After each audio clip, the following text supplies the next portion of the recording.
It's November 13, 2017, and it's time to review 5 of the most outrageous, infuriating, or just plain baffling things that have happened lately. It's your Facepalm 5. Let's count them down. Number 1. Speaker of the House calls for prayer after mass shooting. A little over a week ago, a gunman armed with a semi-automatic rifle killed 26 people and wounded another 20 at the First Baptist Church in Sutherland, Texas.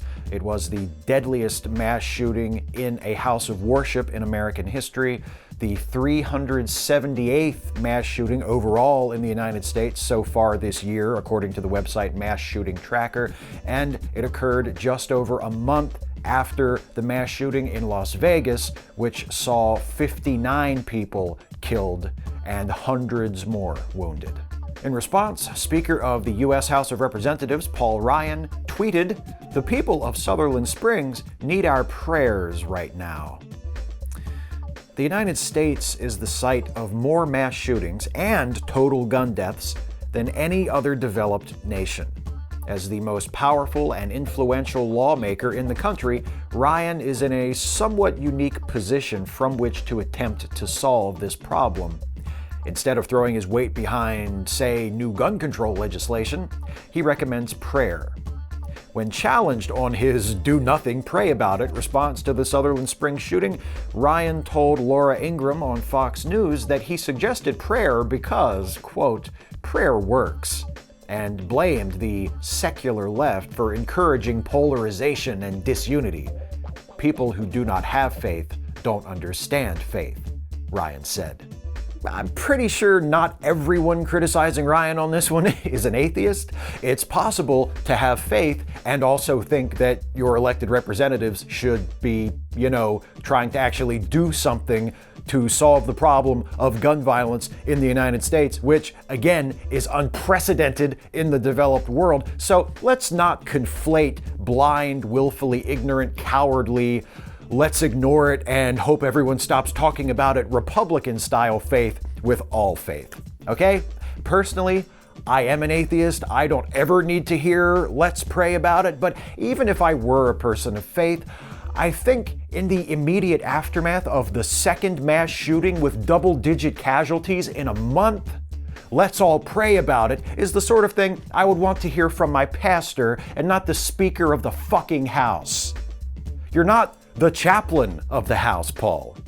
Let him do his job. You start doing yours. Number 2, Republicans defend Senate candidate accused of child sex abuse.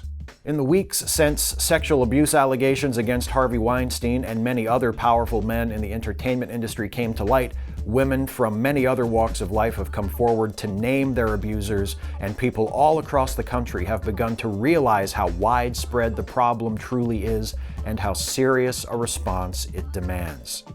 Naturally, in light of this growing awareness and resolve throughout our culture, when a woman told the Washington Post that Republican U.S. Senate candidate Roy Moore had undressed and groped her in 1979 when Moore was 32 years old and she was 14, the Republican Party responded unanimously and immediately to condemn and disown Roy Moore and demand that he drop out from the Senate race at once. I'm sorry. I'm just kidding. Most of them didn't seem to give a shit. At least they're consistent. When tape surfaced last year of Donald Trump bragging about sexually assaulting women, some Republicans feigned offense, but they didn't really seem all that upset by it. So why should they care now when they hear that Roy Moore, the guy who built his political brand on standing up for his Christian values, has a history of sexually pursuing teenage girls throughout his adult life? The Washington Post story includes accounts from 3 other women who say Moore dated or tried to date them when he was in his 30s and they were teenagers. As of this recording, the only prominent Republicans to call unequivocally for Moore to resign from the Senate race have been John McCain and Mitt Romney. Others have said things like, well, Moore should step aside if the allegations are true, which, come on, they probably aren't, because you know how women love to lie about being sexually abused by powerful men. It's really a win-win for them. Am I right, fellas? The most interesting defense of Moore so far has come from Alabama State Auditor Jim Ziegler. And by interesting, I mean gross and revolting. Ziegler waved off the allegations against Moore by reminding everyone that Mary was a teenager and Joseph an adult when they became the parents of Jesus. You know who else was a kid toucher? Jesus' dad. How is that supposed to help? Number 3, Congress holds hearings on anti-abortion heartbeat bill. Week before last, a congressional subcommittee held a hearing on the Heartbeat Protection Act, a bill that would make abortion illegal in cases where the fetus has a detectable heartbeat. Opponents of the bill point out that while it does contain an exception for cases where an abortion is necessary to save the life of the mother, there are no such exceptions for cases where pregnancy results from rape or incest. Not a problem, says Representative Louie Gohmert. See, a heartbeat isn't usually detectable until 6 to 8 weeks into a pregnancy, and 6 to 8 weeks should be plenty of time for, say, a rape survivor to get an abortion if so desired. Nope, can't argue with that one.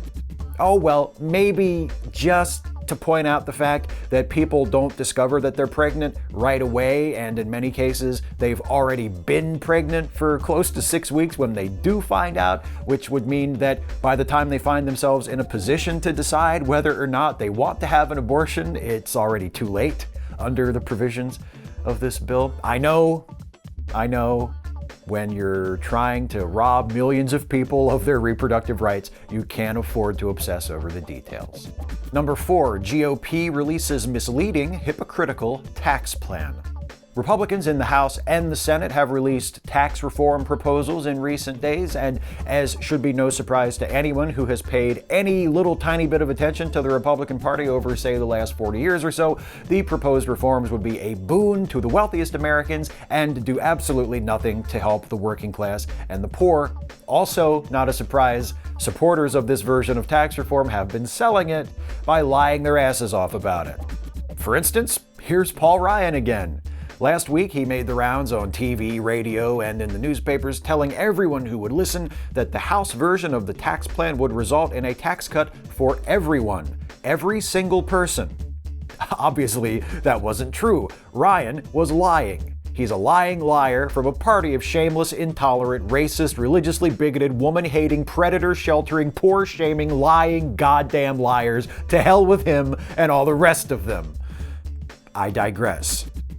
After fact-checkers pointed out that the proposed tax bill would result in people with annual incomes ranging from less than $10,000 to $40,000 eventually seeing their taxes increase, while the most significant tax cuts would go to those with the highest incomes, Ryan claimed that he misspoke and actually meant to say that the plan would result in tax cuts for the average taxpayer at all income levels.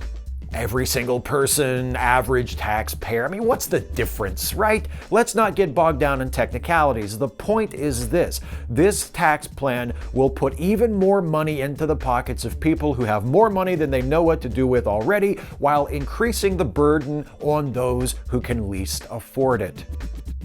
Oh, and it will also increase the deficit by $1.7 trillion over 10 years, which, if the Democrats proposed it, would be a reason to shut the government down, but this is a Republican plan, so it's all good.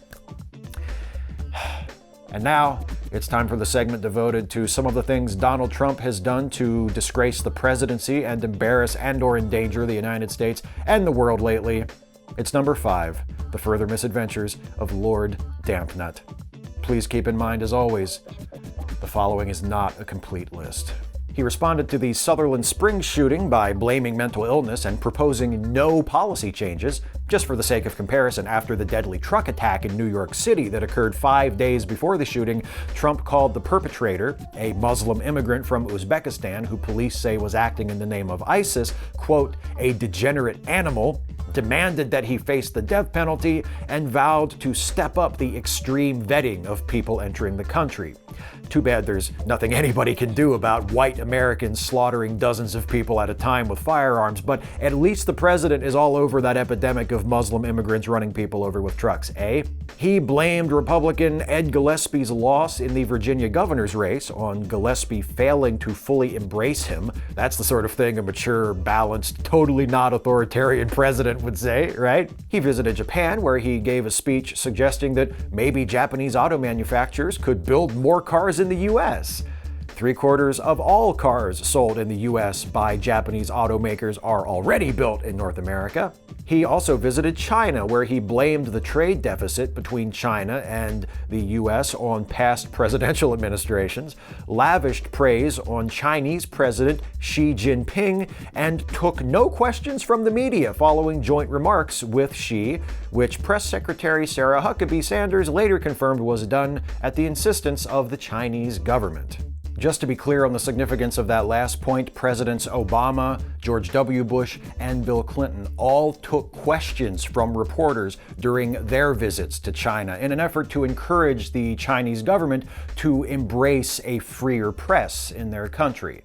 Trump obviously doesn't consider that a priority, and really, why should he? Domestically or internationally, the greatest threat to him and his administration is a free press. That's 5. Speak out, act out, resist, look after each other.